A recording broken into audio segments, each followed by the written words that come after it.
Hey everyone, welcome back to our channel. Today I'm going to show you a quick and easy way to save a Google form.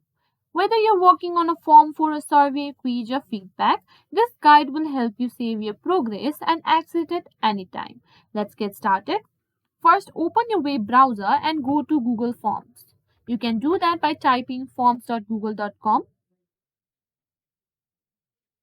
Now, if you want to create a new form, click on the blank form option. You can also choose from the templates available like party invite, contact information, and many more.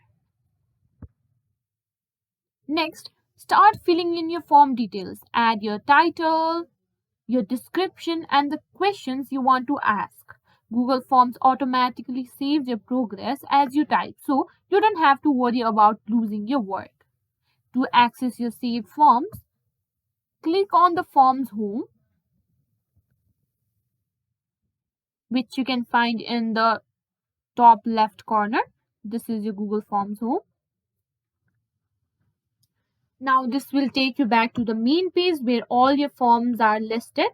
Although Google Forms auto saves your work, you can manually save your form by clicking on the three dots in the top right corner and selecting make a copy. This is useful if you want to create different versions of the same form. And if you want to save the responses to your form, click on the Responses tab. Then click on the green Sheets icon to open the responses in the Google Sheets. From here, you can download the responses as an Excel file or a PDF. To share your form, simply click on the Send button.